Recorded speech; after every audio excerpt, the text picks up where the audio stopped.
Good morning, everyone. Good morning. Thank you for coming. Thank you for braving the unpleasant weather. My name is Michael Kugelman. I'm the Deputy Director with the Asia program here at the Wilson Center, and I also manage the South Asia work with our Asia program. We are here today to launch a new, timely, revealing, and ultimately quite fascinating report on the Pakistan Army. It is called the Quetta Experience, a study of attitudes and values within the Pakistan Army.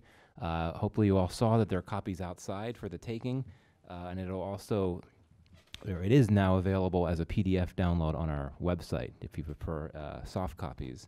The study is written by David Smith.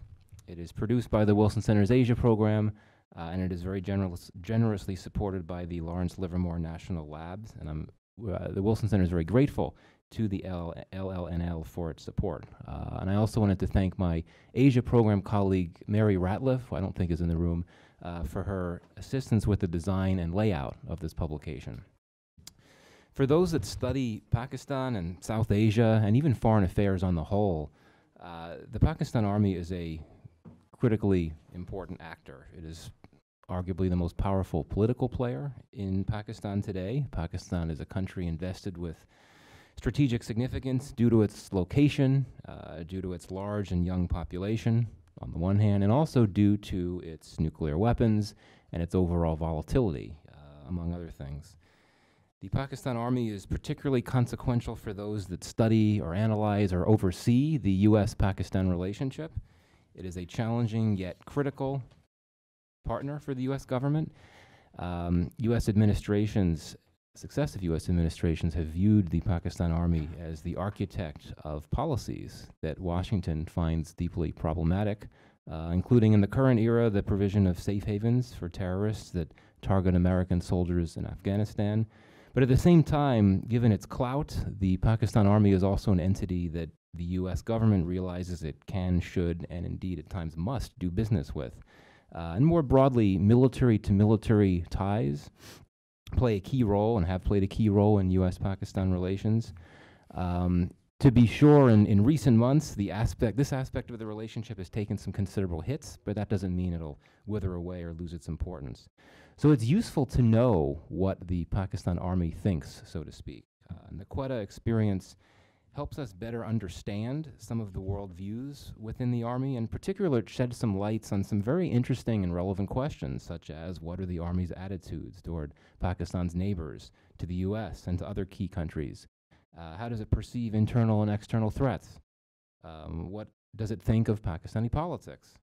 What does it think about Pakistan's nuclear weapons program? And perhaps most importantly, have these perspectives evolved or differed within the Army over time? So this is not a report based on desk research. It is based on primary sources that stretch over a nearly 4-decade period. The Quetta experience offers a window into the thinking of 3 groups of Army officers, senior mid-level officers, and junior mid-level officers who served at the Pakistan Army Command and Staff College in Quetta between 1977 and 2014. The study is based on the experiences and observations of U.S. military officers, including David Smith himself, who attended the facility as students over that period. And it really is quite a revealing report. Many of you know David Smith or know of his work. He is a distinguished fellow at the Stimson Center, and he is also an independent consultant at several organizations, including Lawrence Livermore National Lab, as well as SAIC. He retired from government service in 2012 and held a series of senior positions dealing with Pakistan and South Asia. He had 31 years of active duty service in the U.S. Army. He became a foreign area officer. He spent more than 20 years dealing with political, military issues in the Near East and South Asia. And I should say as well that David makes a very interesting and extended appearance in Steve Cole's new book, Directorate S.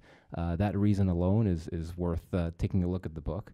We're also joined this morning by Shuja Nawaz. He will offer some commentary a bit later on.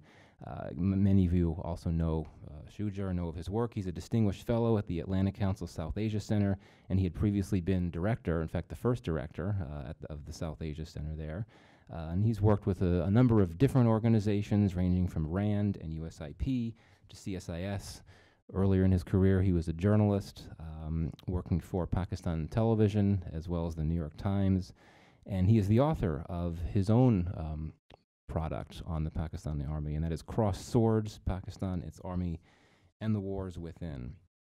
So the format is very straightforward. David will speak about his new report, and then we will briefly hear some brief commentary from Shuja, and then we'll go to a Q&A. Let me just say before we start that this event, we encourage you all here in the room and those watching around the world on our live stream to live tweet this event using the hashtag. We're being not particularly creative, but I think this will work, Quetta Experience.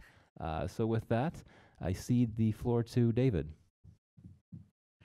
Thank you very much, Michael. It's a pleasure to be here, and I'm greatly honored that Wilson took on the job of actually creating this book. Michael served as the editor of the book, and I'd like to thank him for his indefatigability in doing that, against it sometimes some great odds. He was almost too efficient, because a couple of weeks ago, I mentioned to him that, since I never saw this book until today, I did not have the opportunity to put a dedication into it. And so I sent him an email and I said, gee, Michael, is it too late to put in a dedication? He says, well, yeah, it's already gone to the press. And I thought, uh-oh, because there is one person here that I would like to thank. There are actually several people. I'd like to thank Michael for being the editor. I'd like to thank Shuja for being here as the discussant. It's a great honor to have him, the person who actually wrote the book on the Pakistan Army, to review my own work. I'd like to thank Dr. Zachary Davis of Lawrence Livermore National Lab, who greatly assisted my research at the time. But the person that I most want to dedicate this book to, and who is most responsible, is my wife, Ellen, who happens to be here, right over there. Some of us spent as much as 7.5 years living in Pakistan. Ellen, for most of it. She was evacuated twice after 9/11. So she is a full partner in the adventure that my experience in Pakistan has been, and I'm very grateful to her, and I thank her very much for that. Now, let's talk about the book. I think the first thing to be known about this book is that it was never supposed to have been published. The book was actually, the research for the book was done in 2013 mostly, and it was written in 2014. And we made a conscious decision not to publish the book, not because of any sensitivity about the findings of the book or any statements that I wrote in the book, but really out of an abundance of caution about the sourcing of the book, because the source of most of the information in this book is from the United States Army Foreign Area officers who attended the Staff College in Quetta, of which, as Michael has pointed out, I am one. It's a hard year.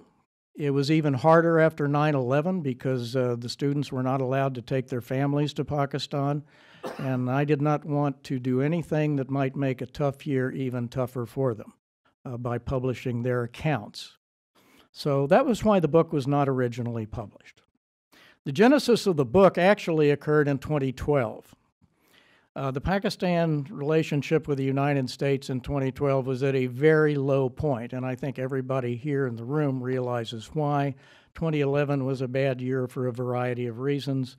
The UBL raid, the WikiLeaks, the border attack at Salalah, in which 24 Pakistan Army soldiers died at the hands of U.S. Air Force weaponry.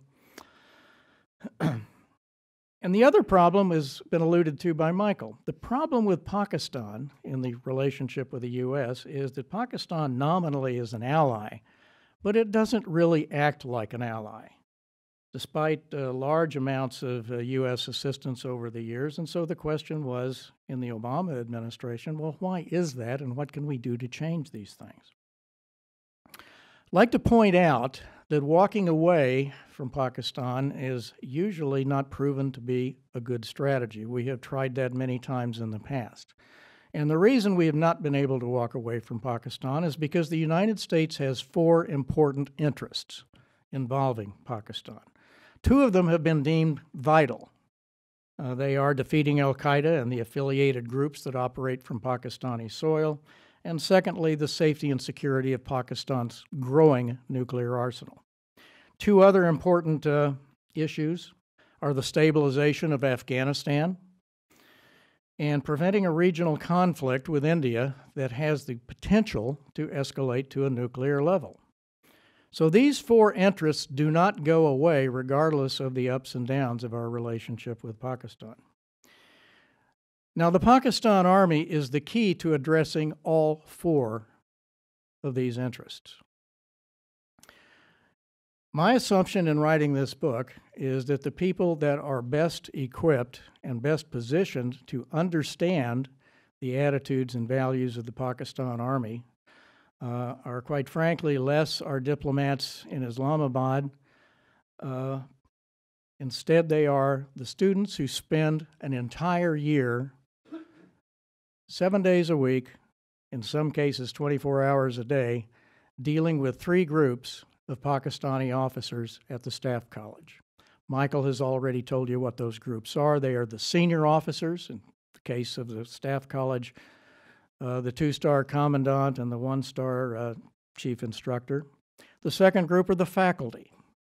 These are mid-level officers, colonels and lieutenant colonels. And then finally, the third group is the students themselves. So what we have in this book is not just one look by one officer. In the years between 1977, which is the first Quetta graduate that I could find on the U.S. side, and 2014, which was the information cutoff of the book, 42 U.S. Army officers attended Quetta. Of those, I was able to find and contact 37, and of those, I got inputs from 31. So you're looking at a 37-year period of rolling looks at three groups of Pakistan Army officers. Let me describe briefly what is in the book. There's a section about the background of the U.S.-Pakistan relationship. I don't need to go into that. You know it as well as I do. I would point out that the common Pakistani narrative of the relationship is one of betrayal.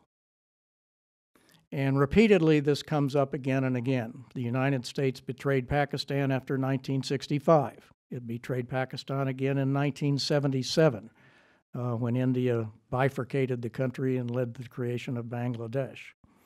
The third betrayal was after the Russians left Afghanistan at the end of the 1980s, and we walked away from Pakistan and imposed Pressler and other forms of restrictions and sanctions on Pakistan. And it has always been a part of the narrative in the Pakistan military that a fourth betrayal was inevitable.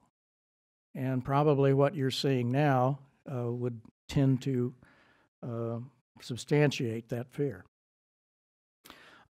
Second, there's a section on the history and the purpose of the Staff College. And the point that I want to make here is that the Staff College in Quetta really has two objectives.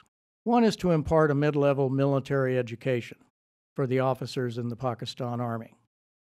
But an equal, and in some cases an even more important purpose of the Staff College is to evaluate those students and determine which are the ones that are going to be selected for further promotion to the general officer ranks and constitute the next senior management of the Army.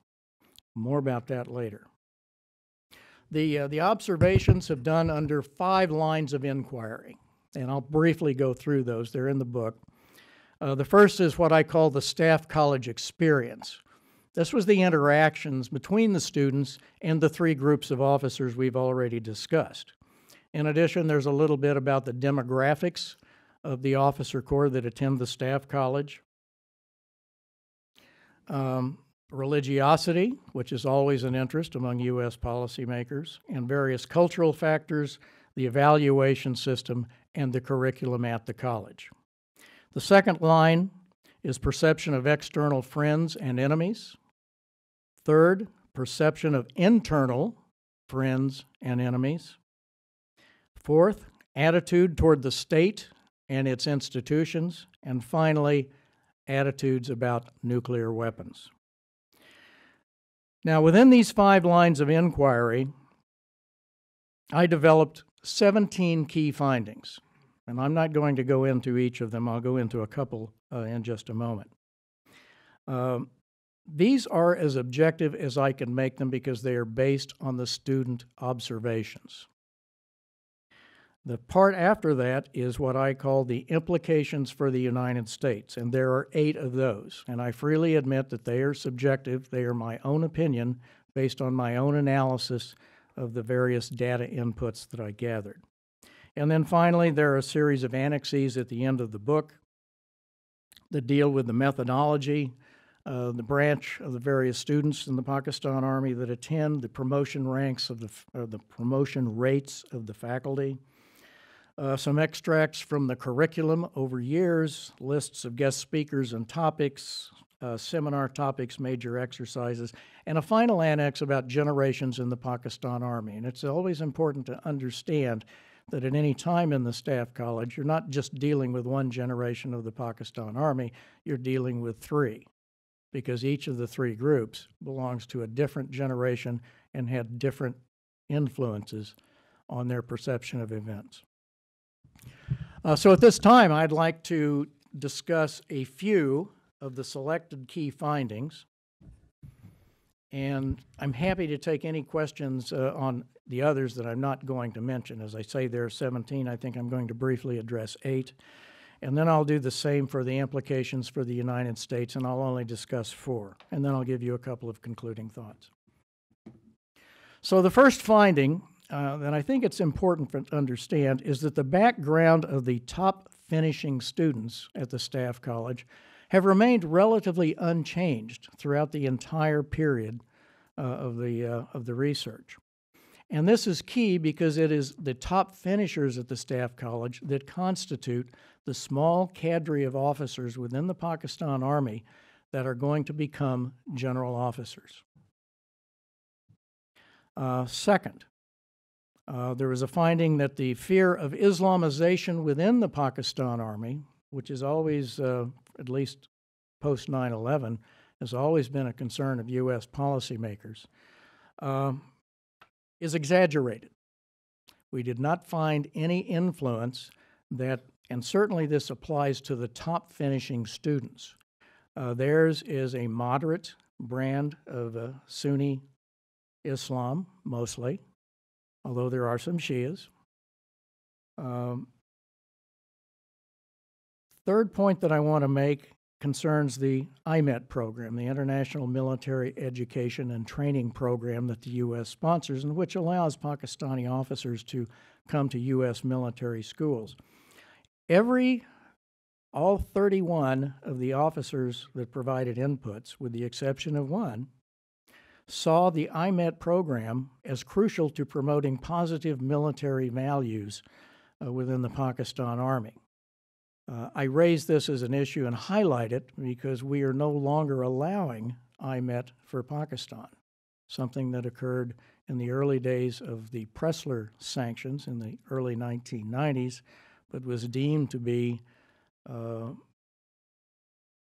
not in the interest of the United States and changed by the Brown Amendment in 1996, I believe it was.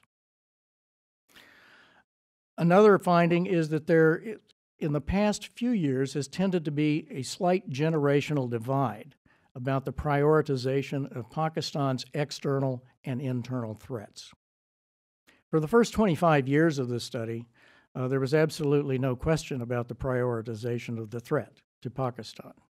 One of my friends and colleagues in the early years said that the first 3 priorities for the Pakistan Army were always number 1, India, number 2, India, and number 3, India. That has changed since 9/11 and has particularly changed since 2007, and another key turning point was in 2009 when a considerable part of the Swat Valley was taken over by Pakistan-focused extremist groups, and this led to a very large-scale military operation in that part of the country. Since that time, there's been a growing number within the Pakistan Army that sees the internal situation as having a higher prioritization than the external threat posed by India. I would say that there is a generational divide on this issue, however. One of the most surprising findings is about the United States. For almost all of the research period, the United States was viewed as an unreliable ally, a little misguided, fluctuating as its interests fluctuated. The result of this study, though, is more recently, and certainly since 2011, the United States is now viewed as a military threat to Pakistan.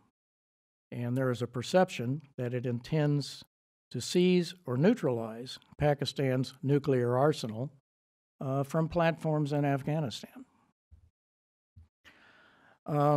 About civil-military relations, one of the findings is that the Army always supports democracy in theory, and did even during times of military rule under Presidents Zia and Musharraf. But it is always harshly critical of civilian governance whenever it is allowed to be practiced.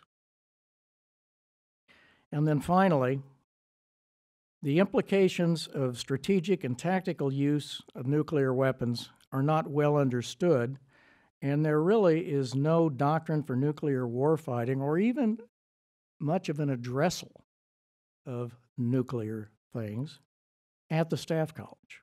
Surprising, because Pakistan is the 6th largest nuclear power and is on track to become even larger. So those are some of the selected key findings in the study, and you can read more about them. Now, what are the implications for the United States? As I said, I've chosen to address 4 of these. The first one is that the Pakistan Army will be led, at least for the next several years, by officers that perceive a value in having a relationship with the United States. There is a caveat, however, and that is that the growing anti-U.S. narrative in Pakistan makes sustaining such a relationship increasingly difficult for them. Second, a lot of concern about factionalism and, as I mentioned earlier, radicalization within the Pakistan Army. I believe that the Army is likely to maintain its cohesion and discipline in spite of many demographic and social changes that have occurred in Pakistan. And I'll explain why in just a moment. Third, the eroding conventional military balance between Pakistan and India and a number of systemic military weaknesses that I have outlined in the study combine in such a way that in the event of a future war with India, it can be expected to have a rapid escalation to the nuclear level. And then finally, I wrote in 2014 that the deteriorating internal security environment and the increasing size and scope of the nuclear program in Pakistan meant that the safety and security of nuclear weapons or materials was increasingly threatened. I will point out that in the 4 years since I wrote that, if you look at the statistics, the internal security situation in Pakistan is greatly improved. I recognize that. But I am not prepared to recognize that Pakistan has a completely benign internal security situation. And as the program continues to grow and as more fissile material is being produced and fabricated into nuclear weapons and therefore moving around the country, I still think that there is room for a great deal of concern about safety and security. Now, a couple of concluding thoughts, 3 of them. The most surprising thing that I found about this study was the relative consistency over time within the attitudes and values of the Staff College students and faculty and other groups. I expected to see more change, and I did not. Secondly, the Army's cohesion is due in large measure to the success of its socialization process.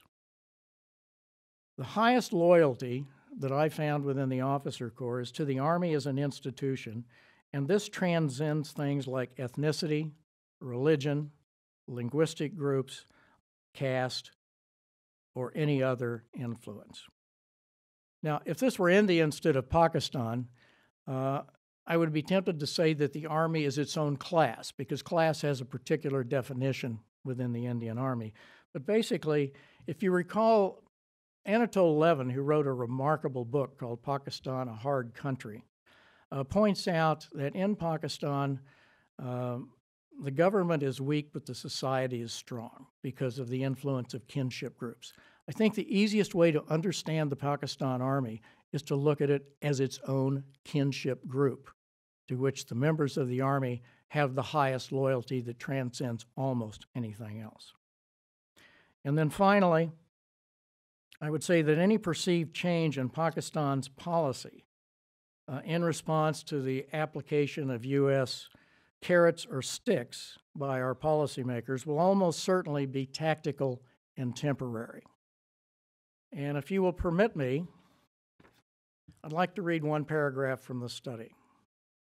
I was not asked to participate in the Trump administration's policy review about Pakistan before its South Asia strategy was promulgated last year. But if I had been, I would have read them this paragraph, and so I'll read it to you. One final note.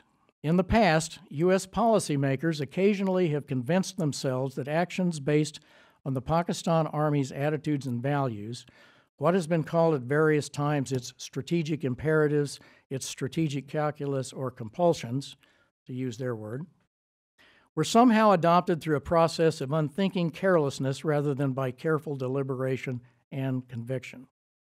These actions, they believe, can be reversed by the application of a carefully calibrated mix of diplomatic and military carrots and sticks. Such shallow thinking inevitably precedes policy failure. Two examples demonstrate the difficulty and futility of basing U.S. policy toward Pakistan on such a premise. The first is the decades-long attempt by the United States to coerce Pakistan to abandon its nuclear program. Despite providing billions of dollars in military and economic assistance in the 1980s, the Army was willing to forego all of it and more to match India's nuclear capability, a goal that was rooted in its perception of national survival. A similarly futile attempt was made in 2009 and 2010 to, quote, change Pakistan's strategic calculus. This was an effort by the Obama administration in which I participated. For each of the three rounds of the strategic dialogue, the Pakistan position was made perfectly clear in white papers, written or at least approved by the Chief of Army Staff. The effort eventually collapsed amid recriminations and harsh feelings engendered by the events of 2011 that are discussed above. The final point is this. The Army's attitudes and values have changed very little in the 37 years of this study, and there is no reason to expect they will change appreciably in the future, and certainly not in the next decade. Thank you very much.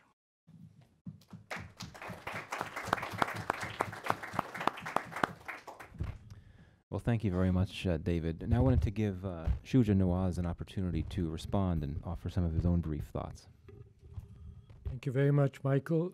It's always good to be back at the Wilson Center and to be surrounded by people, many of whom know much more about Pakistan and the U.S.-Pakistan relationship than I can even imagine myself doing. But we're all, in some ways, like the blind man and the elephant, putting our hands on the beast and trying to see what we can define it as. Just to bring things up to date, the earlier book of mine that you mentioned, Cross Swords, was reissued last year with an update and a new introductory essay. But in the process, I discovered that I was already writing a new book. And so that book is now in final, not final, but nearly final draft. It's being edited and rewritten by me, particularly to reduce the size so that it won't be a doorstopper like the earlier one. And I just wanted to mention this, that this invitation from you came at a good time because I'm in that period when I'm receiving comments from people, and then I'll begin the rewriting. So I could take the time off to read David's thoughts, which are always extremely helpful and enlightening. The new book is tentatively called Misalliance, the fraught U.S. relationship and the battle for Pakistan. And it looks at the US-Pakistan relationship from 2008 till now. Previously, I was going to stop with the Obama administration, but then we had the Trump event, and so I felt that I had to continue as much as I could to capture more recent experiences, which takes me to the book by David. I think this is going to be a very important and a very useful contribution to understanding the relationship between Pakistan and the United States, because if you want to understand Pakistan, you have to understand the Pakistan Army. And this is a reality in Pakistan's history and a reality in the US-Pakistan relationship for the last 70 years. The other thing is this, that Pakistan has very few friends in this town. And I would put David in that category, even though there may be people that will see criticisms embedded in his analysis of the information that he captured or in his views, which are based on years of experience with Pakistan. But that's really what Pakistan needs, friends that are willing to be frank and open and are not necessarily only playing a role of cheerleader. So it's critical that people in Pakistan approach this very important book and very important contribution from that perspective. In brief, when I look at the relationship, I see it as a relationship between two extremely dysfunctional and imbalanced polities. I say this as a Pakistani American who's lived in the United States more or less since 1972. And so I think I know both countries quite well. And the dysfunctional nature of this relationship is reflected in what David also captures as the tactical rather than strategic approach and the use of so-called carrots and sticks, which has become so much the narrative, and a narrative which, unfortunately, even the American architects of those approaches forget. And the reason for that is that there are very few Dave Smiths around. There isn't the institutional memory in the corridors of power in Washington. You go on the Hill and you don't find the old-timers who knew the region well, who knew the people that they dealt with well. You go to DOD, and there are very few of those experts. But you now do have people that have served 3, 4, 5 rounds in Afghanistan. And so they have a view of Pakistan which is very different from those that preceded them. And in state, there's now a wasteland. There is essentially very little of the institutional memory.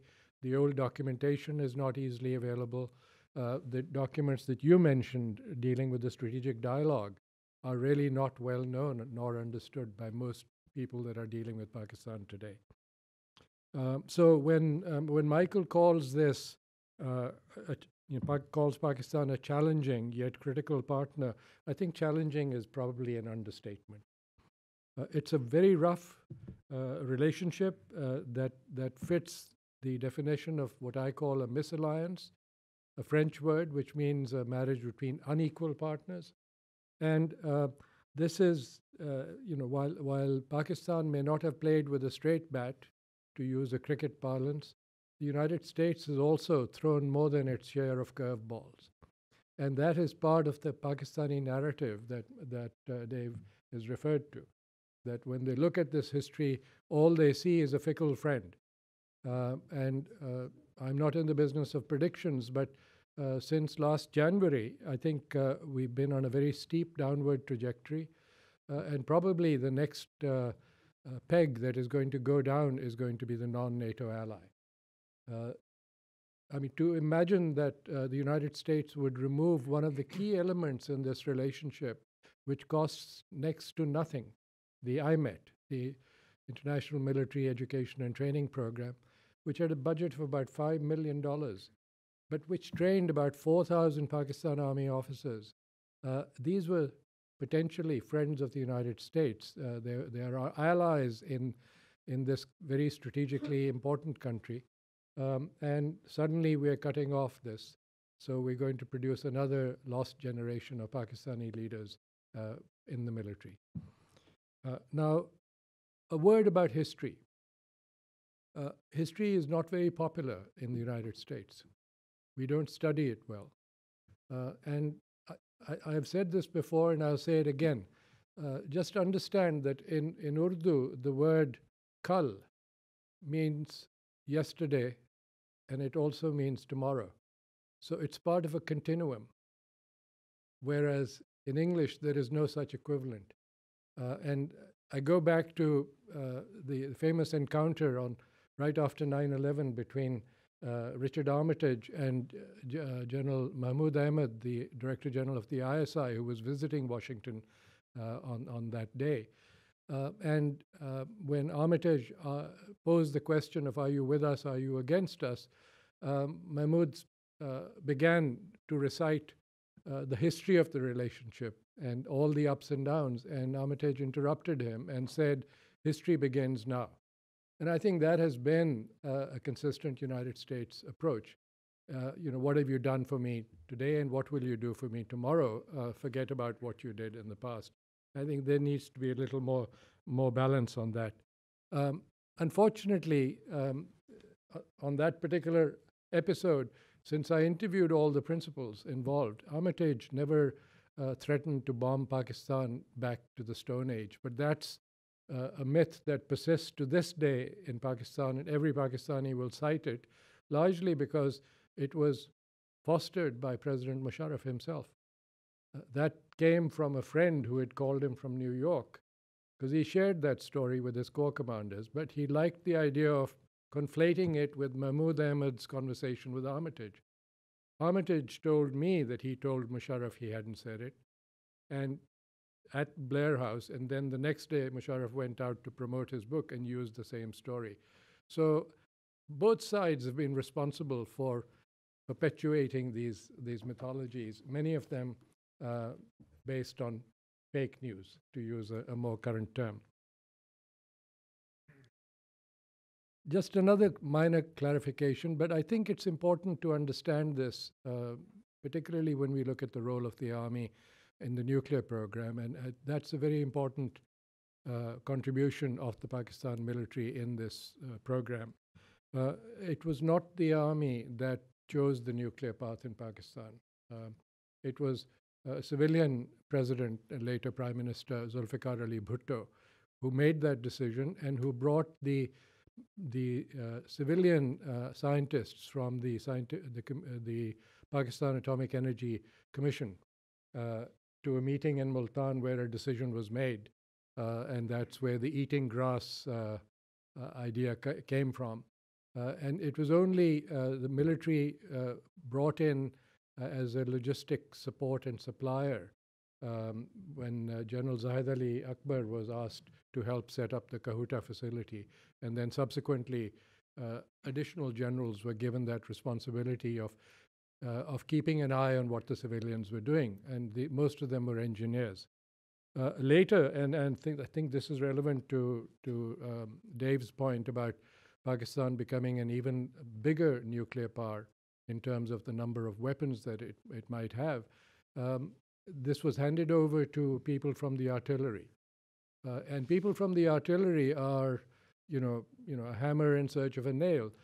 They look at everything in terms of payload and range. And so increase the payload, increase the range. So why would Pakistan want to hit the Andaman Islands? Well, there's nothing there, but they would like to do that so that they can threaten India. And this kind of escalation and hair-trigger responses that are likely to emerge because of the lack of warning available to both sides is likely to be catastrophic, not just for the region, but for the world. And I hope that people in the region, particularly in Pakistan, will take a good look at it and decide on when enough is enough, and proceed from that point on. The other point worth noting is that the army did not play a really major role in the jihad against the Soviet Union. The regular army did not participate in that fight. There is this narrative that it was the army that fought that battle. It was the Afghan Mujahideen and it was the ISI that assisted them and managed them and guided them and took the money and became an even more powerful institution than it could even imagine itself to be. Initially, it was the Intelligence Bureau that dealt with the Saudi funding. Once the US came into the picture, then the ISI took over. So the army basically was playing a supporting role and providing some logistics as needed, but they were just in a holding pattern, and they stayed in that till 1979, more or less. Now, in terms of the overall importance of Dave's study, I think it's very critical that both sides, the US and Pakistan, go back and look at this history and before they all disappear, capture much more of the knowledge and experience that we had. We've had people that used to be in Pakistan under the US MAG, the US Military Aid and Assistance Group, that started the whole dialogue with Pakistan and the training particularly. Then we've had people at the Office of the Defense Representative in Pakistan that have done incredible work to help Pakistan, particularly during disasters within the country, the earthquake, flood relief, and so on. And yet, I think Dave probably came across this. There isn't a cohesive, concise directory of all these people that have lived and worked in Pakistan available at the Pentagon. Unfortunately, it's the same as the case in Pakistan, that they are not able to look at the alumni of this relationship and try and use them as friends of Pakistan to better improve understanding of each other as we go forward. I think that's really critical, and I hope that people in Pakistan, particularly those that are listening in, will try and remind people that this is a tool that's available to them. Just to give you an example, the Germans do a great job of keeping up with the alumni from the Pakistan Army that have been trained in Germany. In fact, much like Dave attended the Staff College in Quetta, the desk officer for the BND I met was a lieutenant colonel in the German army who had also attended Quetta. And their knowledge of the military at the micro level was incredible. And I think that's the kind of knowledge and the relationships that we are likely to lose when we cut off these ties. On the demography and the changes in the army, again, I'm going to follow Dave's example and not touch on all the findings, but I'll just cover a few. I would disagree slightly with your assessment that the army, based on your interviews, has not changed dramatically. The army has changed dramatically. I say this because the last decade particularly, I've been visiting with people in the field, at headquarters, at all the training institutions. It has transformed itself from being a very conventional army, which, as you rightly said, the top three priorities were India, India, India. But an army doctrine was produced, and it hinted very broadly at the fact that Pakistan, in addition to this hostile enemy, which was never mentioned by name in the doctrine. India, the word India never appeared in the doctrine, also faced a multifaceted threat. This was the kind of code word to mean internal security, insurgencies, sectarian violence, militancy, etc. And that led to the changing of the entire training curriculum.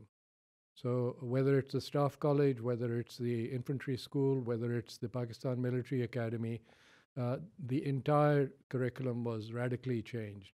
A lot of the old courses, the curricula that had existed, for instance, the so-called mountain warfare, which was for training people to fight above 18,000 feet, was replaced by courses dealing with what they call low-intensity conflict. They didn't want to use the term COIN because that's what the Americans used. But interestingly, the Clear, Hold, Build, Transfer slogan was used by the Pakistanis late in this relationship, particularly by General Kiani.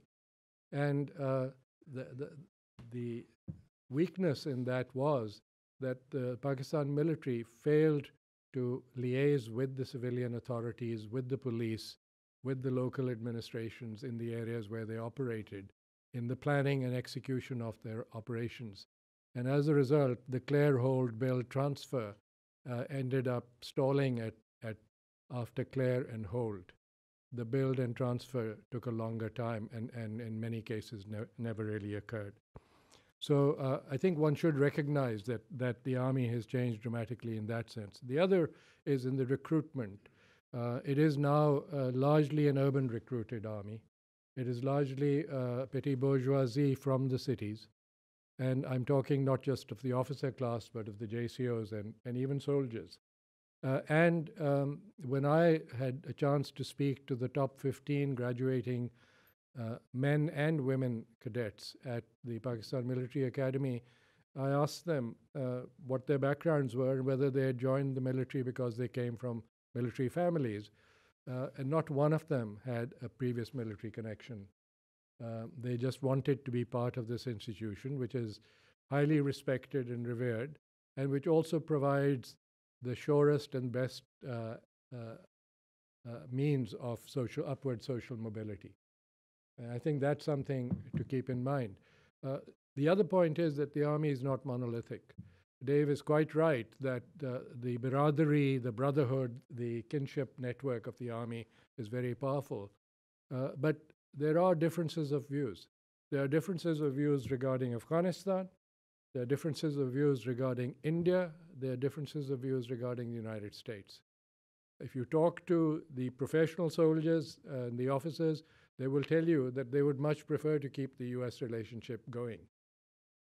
And these are the people that have stopped the cutting off of the air line of communication or the ground line of communication because they don't want to destroy the relationship.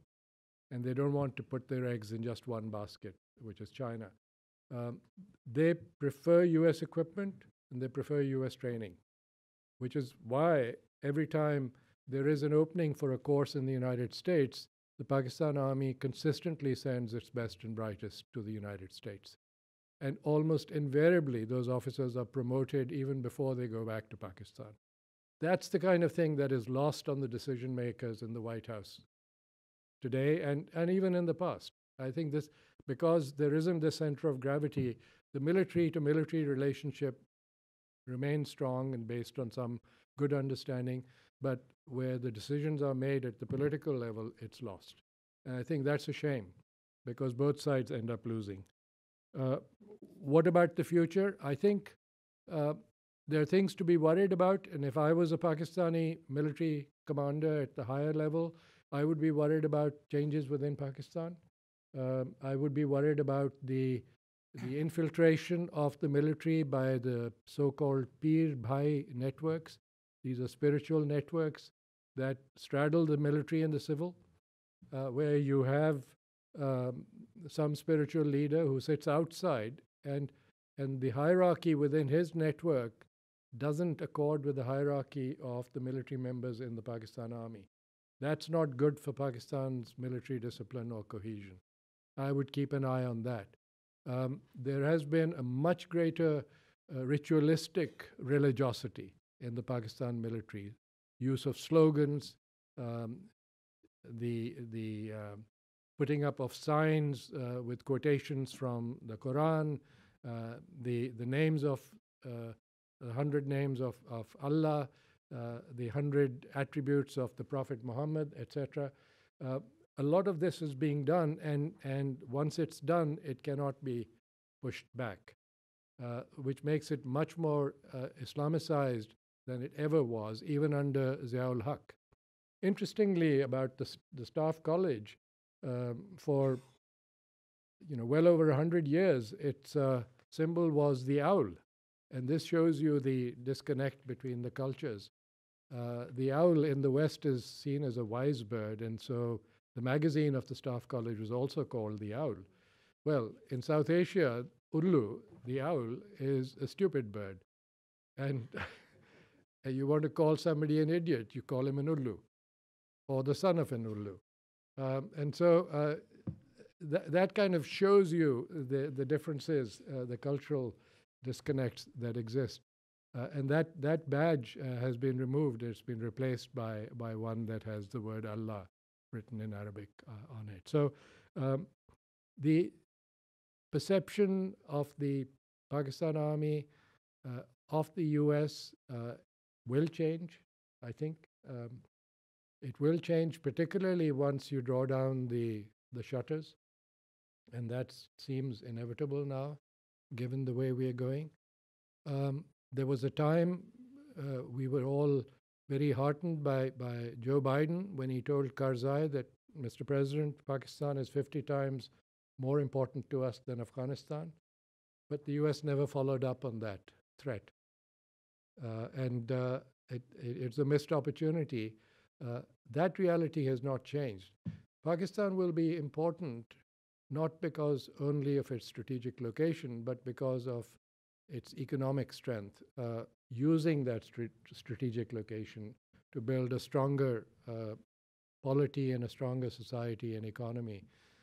Because both Afghanistan and Pakistan are linked in that regard, and if they can get together and then tie up with India and maybe the Grand Trunk Road initiative, they could be a much more effective counterpoint to the simple approach that people are criticizing so much, the Belt and Road Initiative of China. That's a whole different topic. I hope we can come back to it some other time.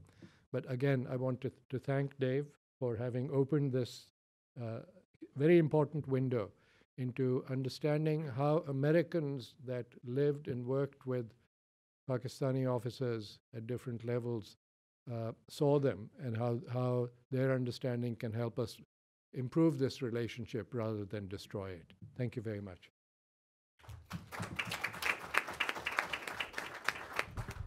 Well, thank you, Shuja. Really appreciate those additional inputs and context. So we're going to go to questions in a moment, but first I just wanted to come back to you, David, with a few questions. You offered a wonderful and concise overview of the report, but no good deed goes unpunished. In that regard, I wanted to ask you just to elaborate a bit more on a few specific parts of the report, which I think would be useful for folks here to hear about. Three things. One, India. Two, the nuclear issue. And three, the regional neighborhood. So starting with the neighborhood, one of the very striking aspects of your report was perceptions of Army officers about different countries around the region, and particularly what was indicated about perceptions of Saudi Arabia and China, where it struck me that perceptions of these countries were not as monolithically supportive as some might expect, given the deep partnership or the strong partnership between Pakistan and Saudi Arabia and Pakistan and China. So if you could speak a bit about that. On the India question, you mentioned how you sensed a generational change, in the sense that as these younger generations of officers have been fighting internal threats, that the focus has moved more toward the domestic and less away from India as a perceived threat. But as you noted, as we've discussed, those internal threats have been addressed. The internal security situation has improved. It certainly remains very volatile. In domestic terrorism, very much remains a threat. But the question is, if we assume that threat has been addressed, even in a short term, if it's dealt with, what would that then mean for how younger officers now would start to think about India again, keeping in mind also how India figures so prominently in Army narratives And there certainly is this view that projecting India as a threat safeguards or enhances the Army's legitimacy as an actor that serves as a sole protector from that threat of India. So if you can get into that a bit. And finally, and one of the really striking takeaways that you made, which is highlighted on page 14, how you say that the implications of strategic or tactical uses of nuclear weapons are not well understood. No doctrine for nuclear warfighting is taught at the Staff College. Given how important a role nuclear weapons play in Pakistan's strategic thinking, particularly as it relates to India, what do you think are some of the broader implications of that? So those three things, would welcome any thoughts you have on that. Thank you, Michael. Before I do that, I'd like to respond to one thing that Shuja said. I think I've been pretty careful in the book to caveat that the attitudes and values that I discuss in the book may not apply to the entire Pakistan Army, because I'm talking only about the 50% or so of Pakistan Army officers that actually make the cut to go to Quetta. Now, for the 50% that don't go to Quetta, we have absolutely no contact with them. We don't know what they think. We don't know what their family background is. We assume that because they are presumably in lower ranking compared to their peers, they probably are more influenced by things that influence the country at large, and particularly from the village environment from which they come. And the same is true about all of the non-commissioned officers of the Pakistan Army and about the Jawans of the Pakistan Army. So there are a lot of attitudes and values within the Pakistan Army that are not addressed by this book, and I freely admit that. However, I point out that the attitudes and values that are addressed in the book are those that belong to the current and presumably the future generations of senior leaders who will ultimately make the decision and will be followed by the Army. So with that caveat, I'll address some of Michael's things. Talking about the neighborhood and the attitude toward Saudi Arabia. Obviously, there's a disconnect between the official rhetoric and the private views.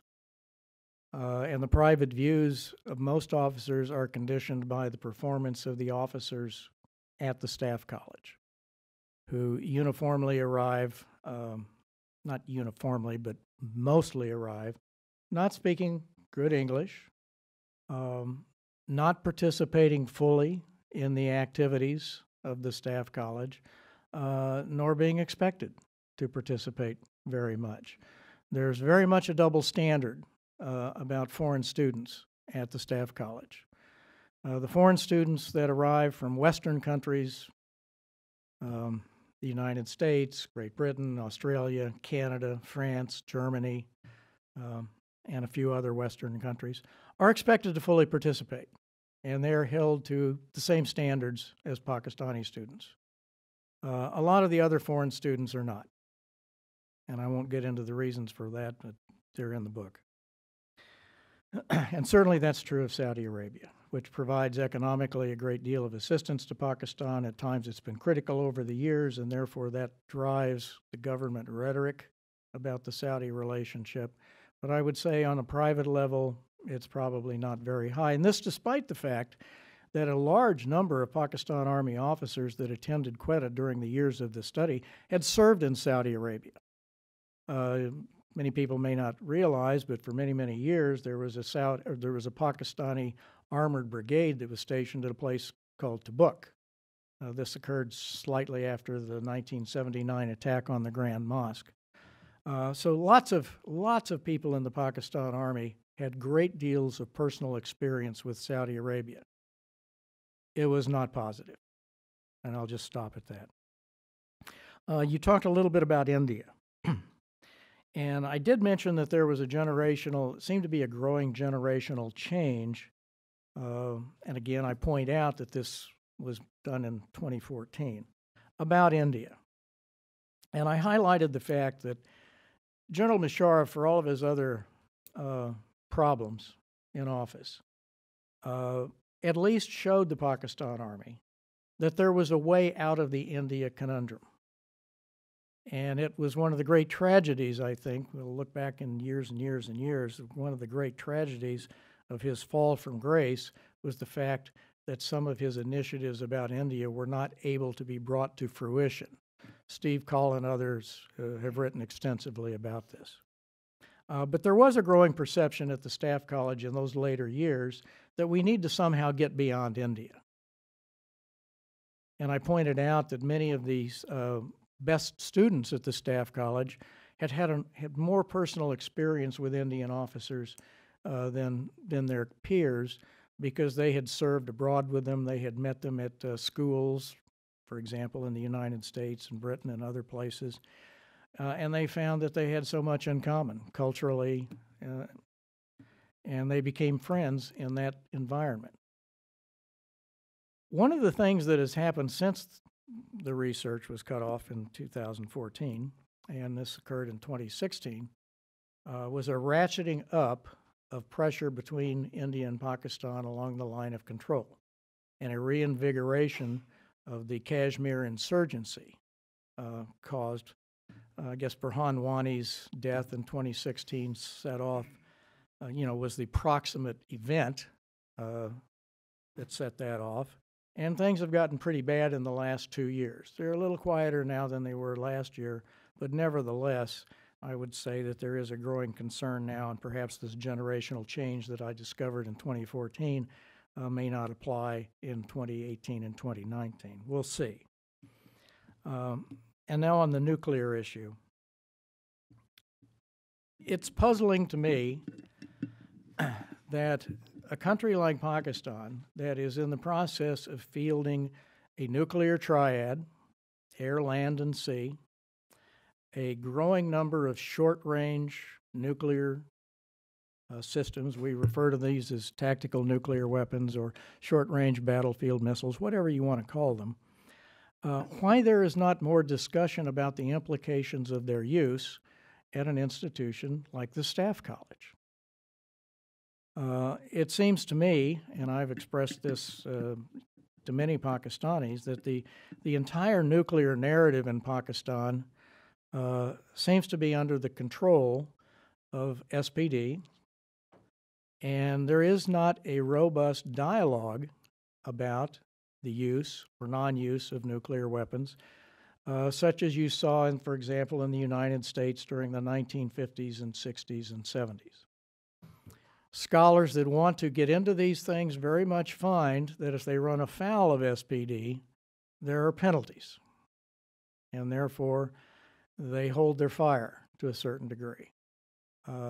I think there needs to be a robust discussion. One of the things that I pointed out in the book is that there seems to be an assumption on the part of many officers and other groups that as long as Pakistan uses short-range nuclear systems and uses them on their own soil, that somehow India is not going to retaliate according to what it has announced in its declared nuclear policy.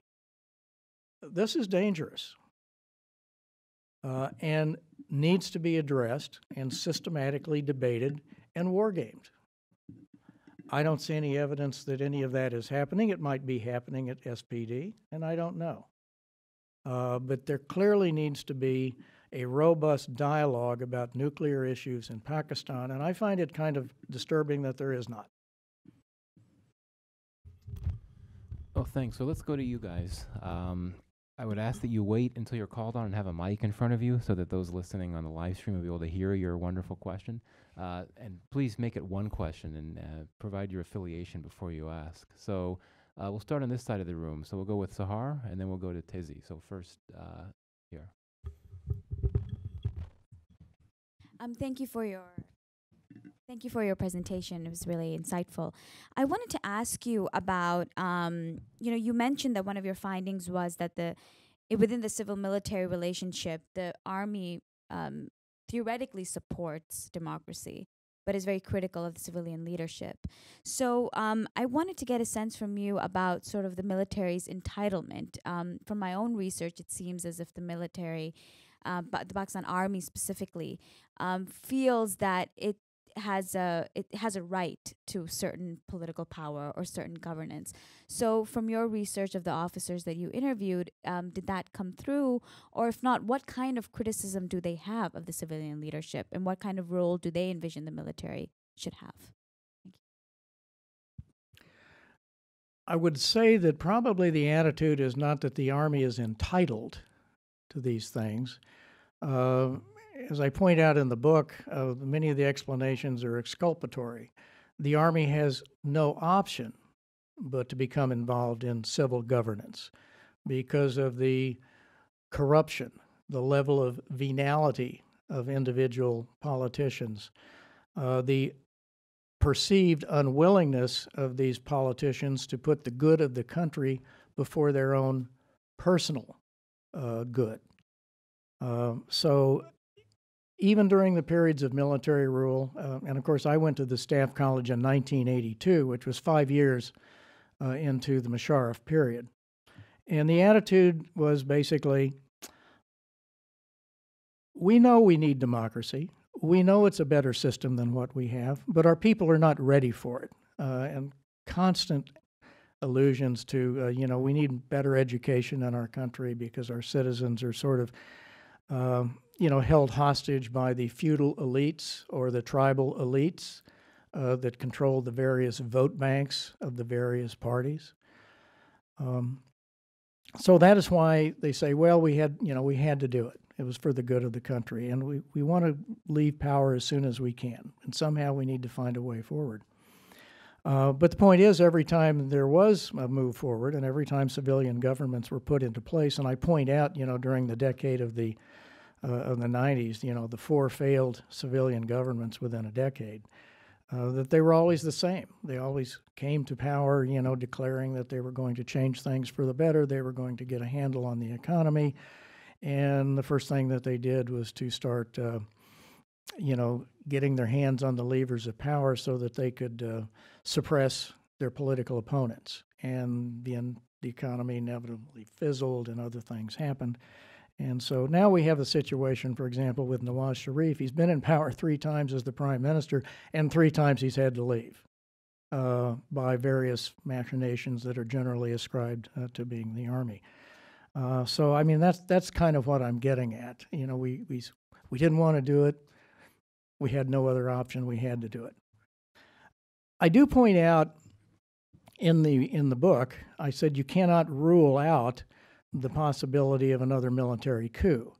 But I was very clear that the bar for a military coup is very much higher than it has traditionally been in the past. And it's only things like maybe a natural disaster of unprecedented proportions, a national economic collapse, or something else very significant that would prompt it. Because I also, if you notice in my preface to this book, which I tried to bring some things up to date that happened between 2014 and the current time, I mentioned that it seems that the need for a military coup has probably gone away, simply because the Army has almost everything that it desires in Pakistan without the need to directly control the government. So, when you have a civilian government, the remit for that government is basically the economy and other internal issues in the country, whereas the Army still has considerable influence over key foreign policy relationships, the military budget, the nuclear program, and all of the other things that it has always desired. So I use the term coolest coup to describe really what I think has happened in the last few years in Pakistan. So I don't see the need for the government to ever, for the military to ever go back and directly control the government, because who needs the pain of trying to deal with the Pakistan economy, which has such structural problems that need to be addressed and yet never have been. The military has tried to do that in the past and failed. The other thing that was recognized by almost all of the students during periods of military rule is that the longer the military was in power, the more the professionalism of the officer corps was adversely affected. And therefore, many of them, for example, when President Zia died in 1989, there was almost a palpable sense of relief that now we can go back to being a normal government and we don't have to deal with some of these issues that have proved so difficult and so intractable. So that's kind of where I see it going. I don't see the need for governance. Did that respond to your question? Thank you. Shuja, you wanted to weigh in? Let me just add a footnote to that, sir. By definition, this was a study of the officers at the Staff College. And so some of these topics, particularly civil-military relationship or higher order national strategy on the nuclear issue or vis-a-vis India and the neighbors, are in fact discussed in the National Defense University.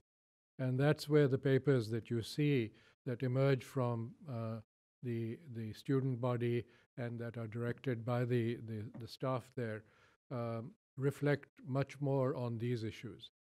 I think one needs to separate it. So by definition, Dave's universe of people that he interviewed would not have been able to give us that insight. But I agree with what he is saying.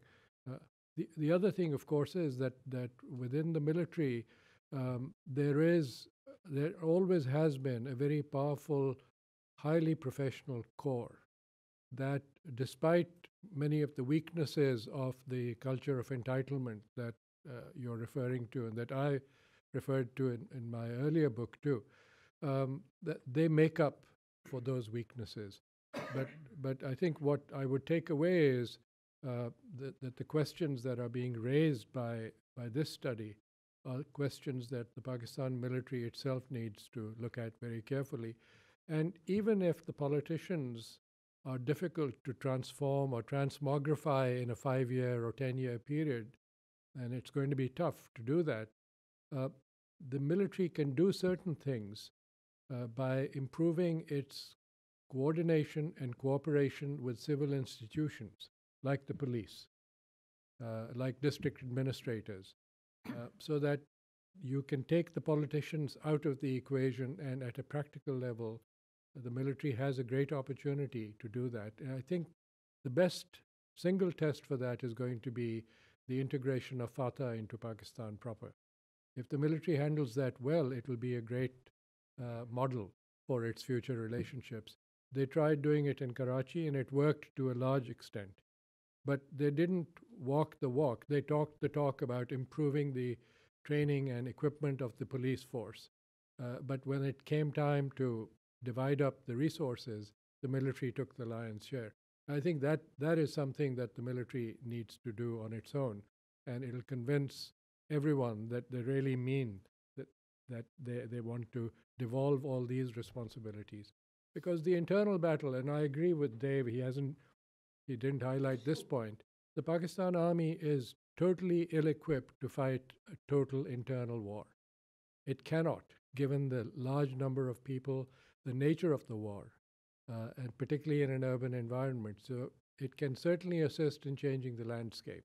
And that's a role that it can undertake with the civil administration, and to the extent that it's possible, with an informed and enlightened political class. Ambassador Schaefer, yes. Daisy Schaefer from McLarty Associates. First of all, a big thank you to Dave Smith. I have thought literally for decades that the experience of American military officers who spent a whole year in war colleges, Quetta is the most burning example, but there are others, were an amazing, untapped source of understanding about the armies with which they were sharing their lives. So thank you for finally turning this into reality. I wanted to bring up something that was one of Dave's findings based on his in-depth interviews of all of these War College alumni, but that was also perhaps the most important finding of a book that Howie and I wrote on how Pakistan negotiates with the United States. namely the strategic disconnect between the two countries. There are overlaps, but there are also very important differences and changes in priorities. And the fact that you get it out of such very different approaches to research and bodies of interviewees would tend to reinforce Dave's view that this is likely to be a very consistent point.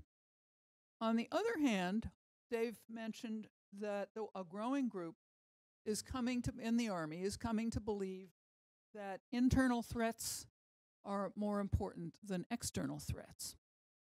And I'm wondering how these two coexist, whether there's a limit on how big the Army is likely to think that internal threats can ever get. Whether this means that internal threats can kind of crack the top 3 but not the top 1. And what this is likely, the impact that this is likely to have on training beyond the changes that they've made already to the curriculum.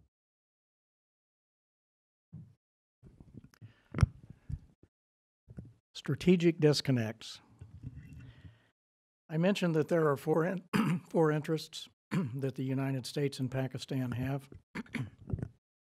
Our problem is that we're acting as if there's only one. And the litmus test on everything we do is the Haqqani network. And that's our problem.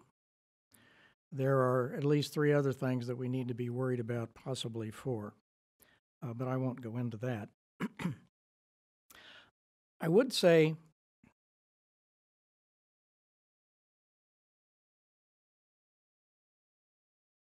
in terms of the new generation, I think it's important to understand, because I go into the, I mentioned that there's an annex about generations of the Pakistan Army. And I think it's important to understand that for most Army officers, the first decade of their service is that decade that really kind of shapes their professional military view. The things that happen in that decade are very important.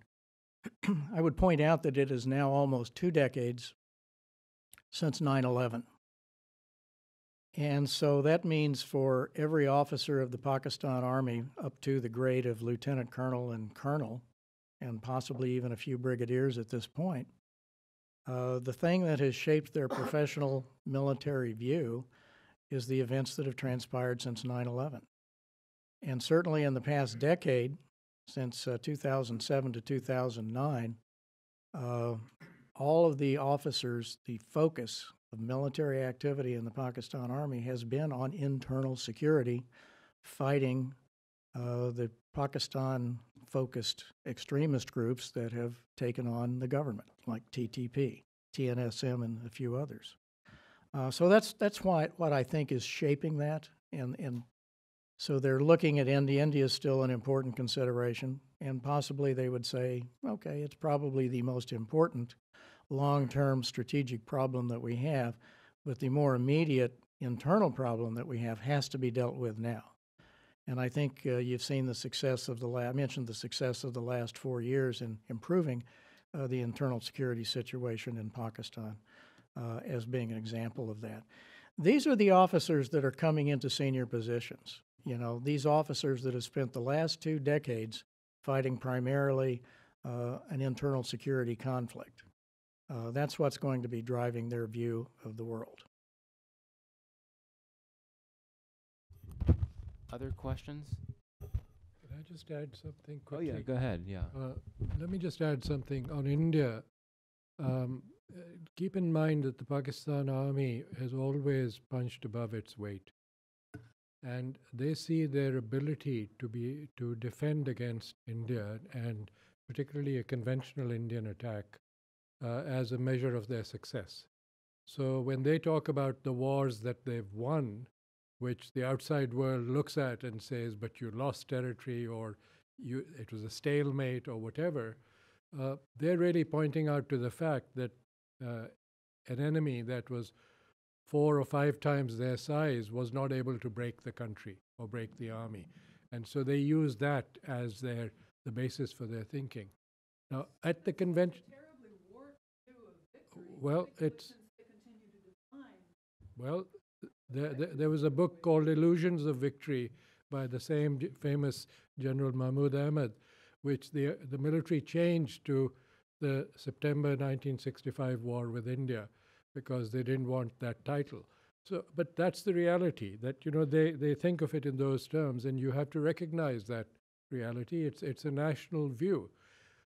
The Army is convinced that at the conventional level, if they can stop the sharp escalation into a nuclear conflict with India, that they can stop the Indian attempt at going into Pakistan. And by moving an armored div from Karia to Gujranwala, that particular gap, which the Indians have traditionally used, can be stopped. This is all going back to the early years of the Cold War between NATO and the Soviet Union, and the Fulda Gap, and now you're talking of Sialkot and those planes. I think you have to keep that in mind. That is what informs their thinking. I just thought I would share that, because at the strategic level, this is the way they approach. Unfortunately, and this has not been mentioned by anyone here, the United States has looked at this relationship solely through the Afghanistan prism, which is why the Haqqani network becomes such a big thing. Although only 10% of all the attacks inside Afghanistan are by the Haqqani network. So when we stop looking at it solely from the Afghan prism and try and craft a proper Pakistan policy, then maybe we'll have a much better strategic relationship and a dialogue that will bear some fruit. Yes. My name is Deep, and I had a small organization, Institute for Peace and Secular Studies. I'm based in Lahore, Pakistan. I'm really thankful for your study and report, and I think it is very important for you to realize that how privileged you are being an American soldier studying there. It is unfortunately for Pakistani civilian, it is not possible that they can do any independent research on Pakistan military and Pakistan military's role. Most of our defense analysts who in like 10-15 years ago who tried to write a book, they are in exile now. They cannot live in Pakistan. So I must congratulate you. I'm being an pro-democracy activist. I feel little bit upset with your comment that justifying the martial law and military dominance, that government, civilian government is corrupt. There is a lot of corruption by the civilian governments. That's why military has this justification. I think there are many countries around us, even these so-called Western countries. Corruption is kind of part of the civilian government, but that doesn't justify that the military take control of the elected prime minister who has like millions of votes. So I feel little bit upset, and I also, because I live there and I work, I'm an activist. I don't agree that there is not the radicalization in the military officers and junior cadre. There was a known journalist, Salim Shahzad, who was about to write a book on the radicalization of military officers, who after 9/11 resigned from the military and was supporting Taliban and probably Al-Qaeda, and he was killed by the ISI. So that is my comment, and my question is that is there any possibility to engage other 50% of the officers who are not part of the Quetta college to get their comment? You probably have a different point of view. Thank you. Thanks. Well, I was trying to communicate the attitudes of the officers rather than my own attitudes about whether or not a military coup was ever justified in Pakistan, because I don't think that it was. I will point out that, and I go into some detail in the book about why these things occurred. Not a lot of detail, but I won't go into that here. So I was an Army attaché in Pakistan for 6 years. I had a very difficult time, and in spite of my background, in spite of all my classmates being there and holding high positions, I had a very difficult time in ever kind of breaking through the barrier that would have allowed me to have any insights into the 50%. You know, your ability to travel, and now there's even less.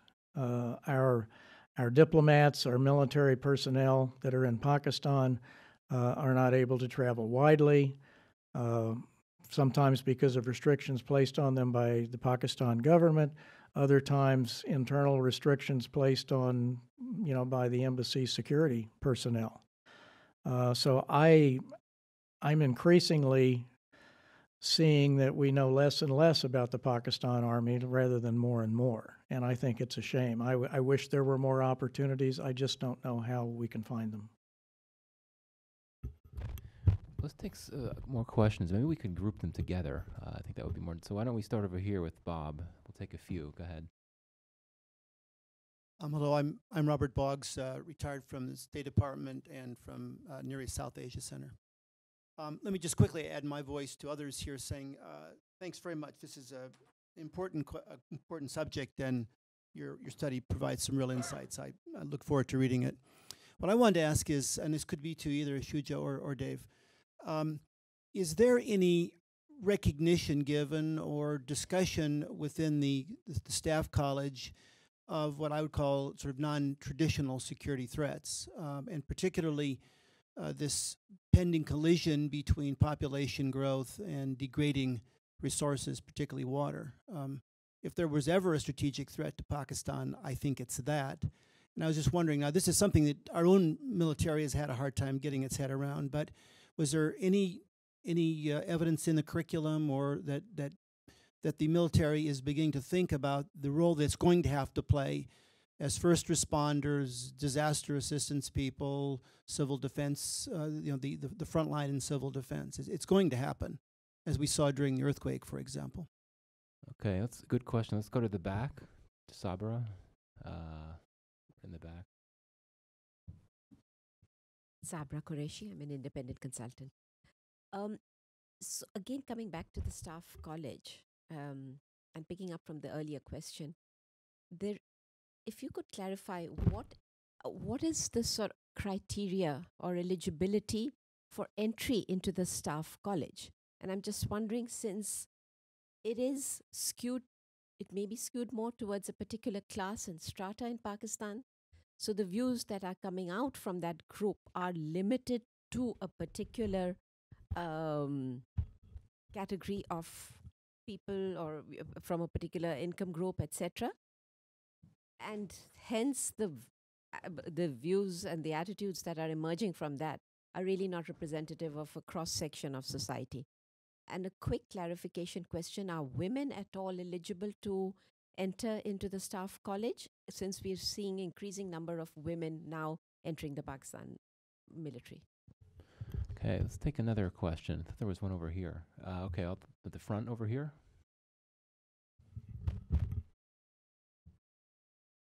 Hello everyone, my name is Fazan Doger and I'm currently a senior at the University of Richmond. So my question is, the officers that you surveyed in your study, what are their views on, and I'm talking about the mid-tier one, not the general level officers, the colonels or the majors.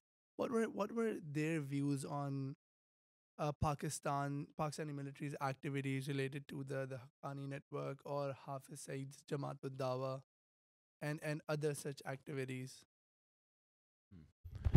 One more, if there is one. Okay, yes, over here.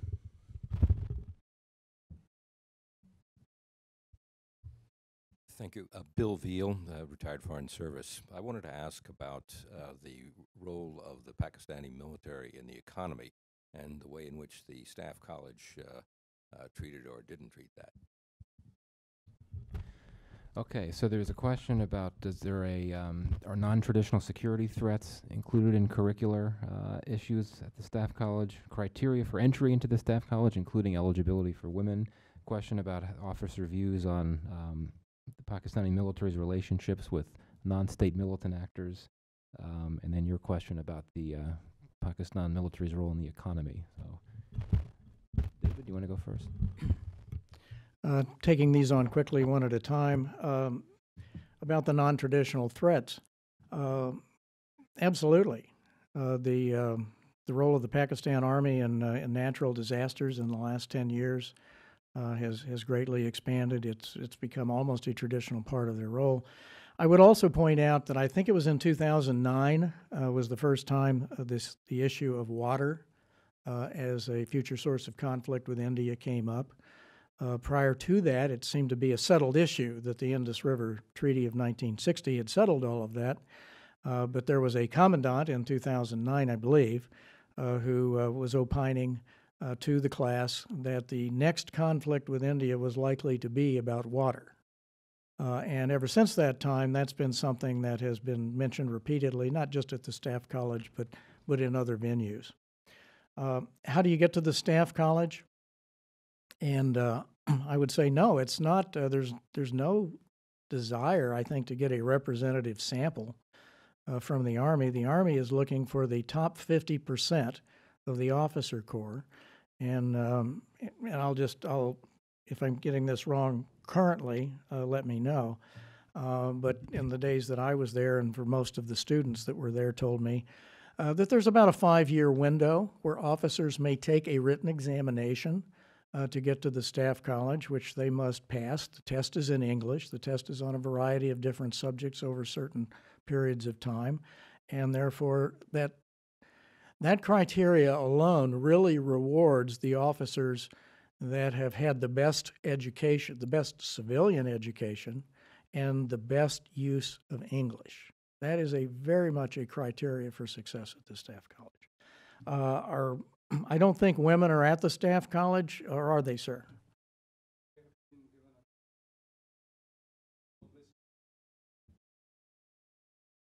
One of the things that we discovered in the most recent years in the report is that there were an increasing number of officers who were actually what we call dual service couples. You know, their wives were in the military, and the numbers of women serving in various categories in the Pakistan Armed Forces is well known. There are women fighter pilots, there are women transport pilots. You know, the Navy has its own cadre.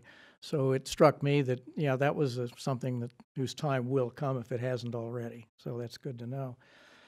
What is the view of Afghanistan and Indian-focused groups? And we're talking about, for example, the Haqqani Network was mentioned as one of those Afghanistan-focused groups. And you might say LET or Jaish Muhammad for the India-focused groups. In fact, there's a finding about that. I didn't mention it, but basically it was that the Afghan-focused militant groups are not perceived as a significant military threat to Pakistan, nor are the India-focused militant groups.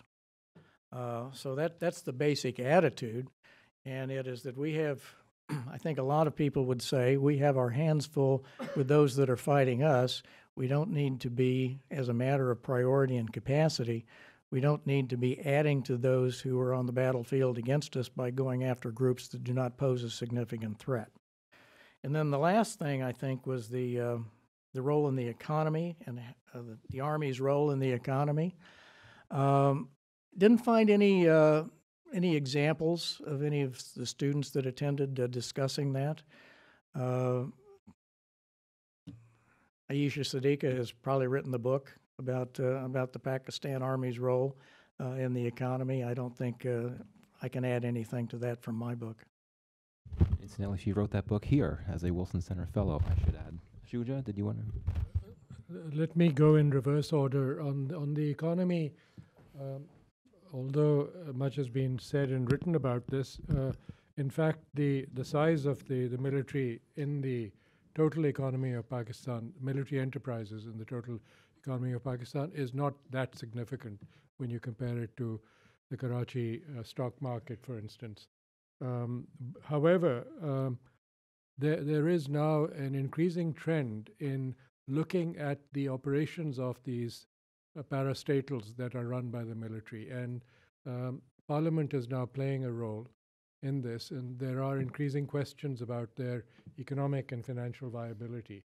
And so I think learning from the Chinese and PLA Inc., the Pakistan military would do well to try and see if it can divest itself of some of these lost leaders and truly work to create the equivalent of a much more efficient Veterans Administration department to provide welfare services to people from the military, particularly after they retire. That is a challenge for the current leadership in the military. On the militants, there was a view that persisted till the end of the tenure of General Kiani, which was, why do I want to create a front against these groups that will stretch all the way from the Afghan border to the heartland in the Punjab? And that was his view, and which is why he kept postponing actions. Every time his US counterparts met him, he was 2 months away from launching. And he would explain, and to me and to others, that it's not a question of if, but when. Well, his successor did launch an attack. It was to clear all the areas that he could. And despite the fact that there seems to be evidence that the Haqqani leadership was evacuated first to the settled area of Tank and then maybe to Kuram agency, most of the actual resources that they had in terms of training and arms depots and other locations inside North Waziristan were cleared, and many of them did cross the border. So I think today when the Pakistanis say that the Haqqanis are not in Pakistan, they really mean that their force is not in Pakistan. The families and leadership has been acknowledged officially by the former advisor for the Ministry of Foreign Affairs, Sartaj Aziz, as having lived in Pakistan and being provided health care, etc. So the US has just refused to recognize that shift and has persisted in some view, which is confusing for Pakistanis. And I think we have to be careful about this. We are saying to them, on the one hand, we want you to beat the heck out of these guys. On the other hand, we're saying, we want you to bring them to the peace table. So the normal reaction from Pakistan then is, well, what do you want us to do? And, we'll think about it. The other is this, and we haven't talked about this at all. There is a very abiding concern, not just in Pakistan, but in other parts of the world also today, that decision-making in Washington can be changed overnight by a 3 a.m. tweet from the commander-in-chief. And so tomorrow morning, we may wake up and find that, if you go by Bob Woodward's book, he's already said this, you guys are losing in Afghanistan. I don't want to lose. I'm out of there. And then Pakistan will be in the neighborhood, and it will have stirred a hornet's nest with its neighbors, particularly the Haqqanis and others.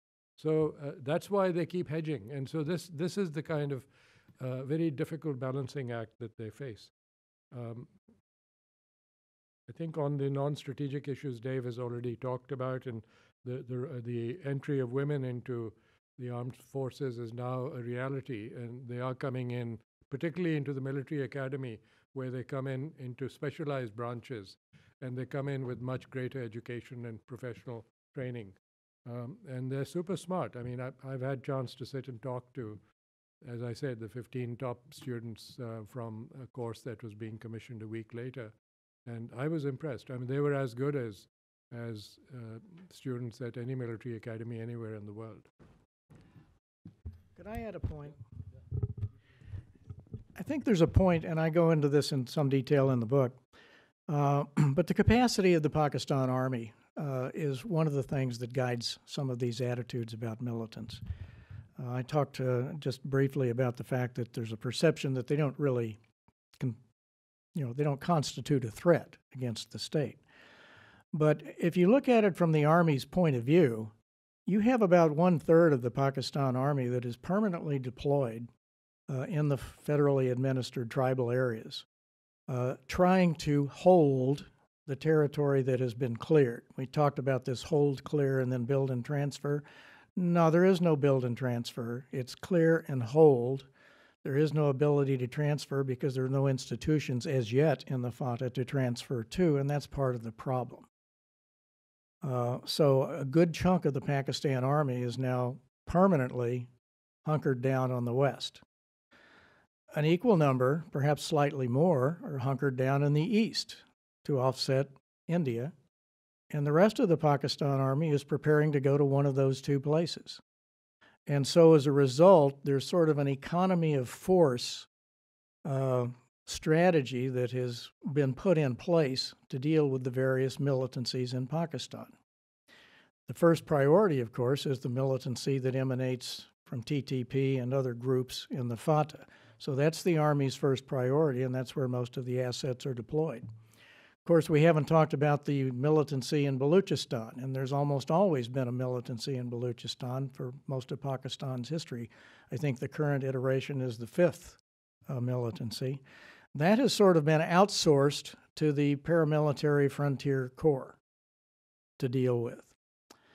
Shuja has talked about the issues in Karachi, but Karachi has been a problem in Pakistan for the past 2 decades. That has similarly been outsourced primarily to the Pakistan Rangers in Sindh. There are other lesser included militancies and a widespread law and order problem in northern Sindh and southern Punjab. That is the responsibility of the Pakistan Rangers in Punjab and the local police. If any of these other militancies deteriorate and rise to the point where the Pakistan Army has to contribute resources to putting them under control, that's a problem for the Pakistan Army.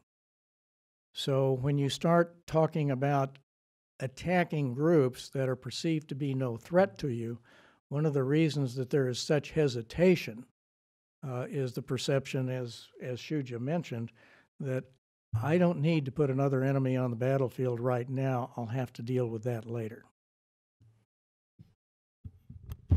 Are there any other questions before we wrap up? Okay.